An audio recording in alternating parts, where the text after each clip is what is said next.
Hello everyone, Nano here. Today's date is 2025, April 18th, a lovely Friday. And you know, I've dug up a really interesting piece from the archives for today's Uber script. Let's get this transcription going. Okay, let's start. The title is Detector Tag Deepfake Audio Wavelet Prompt Tuning for Enhanced Auditory Perception. Right in the code. Active Orbit Modern File for 4,6,753 run. It's long, so what's this all about? Well, you know how AI can create fake audio now? Like, really convincing fake voices, sounds, even music and singing. You know, that's called deepfake audio, and it's becoming a bit of a problem, right? It poses risks in media, entertainment, diversity, unity, even politics. Imagine fake speeches or songs. Now, researchers have been working on ways to detect these fakes, like countermeasures or and they've gotten pretty good at detecting one specific type, like just fake speech or just fake music. But here's the snag this paper tackles. In the real world, you often don't know what kind of audio we're dealing with. It could be speech, could be a sound effect, could be singing, could be music, or even a mix, and these specialized detectors. They often fail when they encounter a type of deepfake they weren't trained on, so we need a detector that can handle all types. And all-rounder, that's the core problem this paper is trying to solve. How to build a single system that can reliably detect fakes, whether it's a fake voice called a sing, the fact an AI-generated song, or a fake singing voice. Okay, so the researchers first set up a big test or benchmark to properly measure how well prompt detectors handle this all-type detection challenge.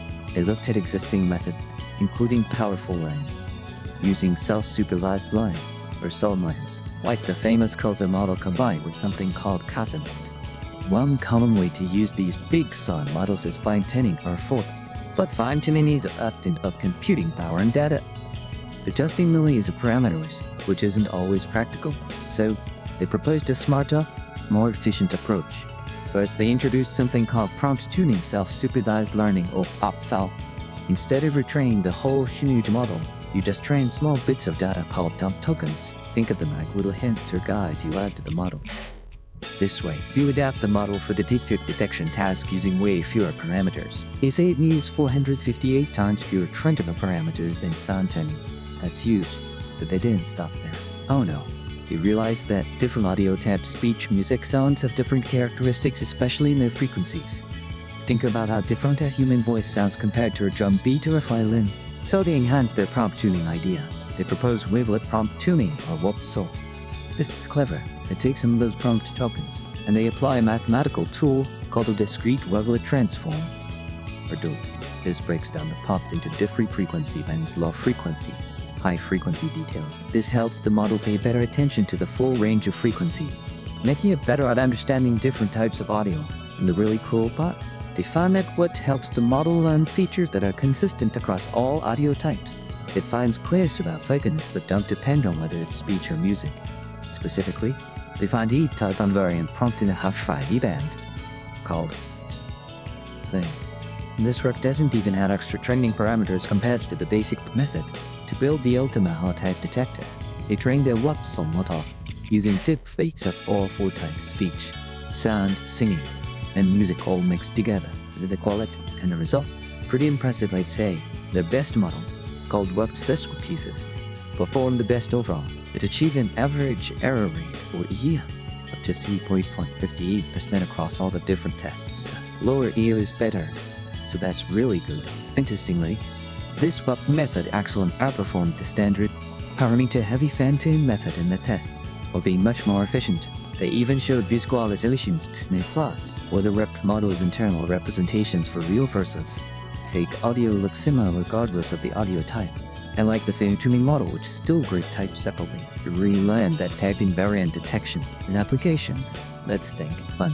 Music illustrates in imagining, stopping people from passing off generated sounds as human artists. This tech could scan platforms like Spotify as and flag potentially fake tracks, protecting real artists. 2. Libraries Georgie voice black much highs sync. This could make those systems much harder to fool with synthesized voices, preventing unauthorized access. 3. Deeming virtually wrongly. None. This could help detect if someone is using voice changer maliciously or faking audio content, helping maintain trust and safety in those virtual spaces. 4. Media forensics and news organizations could use this to quickly check the authenticity of audio clips, like interview snippets or recordings sent in by sources, helping fight misinformation, comparing it to other tech. Compared to 510 those big slow models, Arxi is way more parametric confinement, trains faster according to their convergence plots, and seems to generalize better across different audio types based on the results, and compared to detectors trained only on speech or only on music, this swap approach aims to be a universal solution, which is much more practical for real-world use.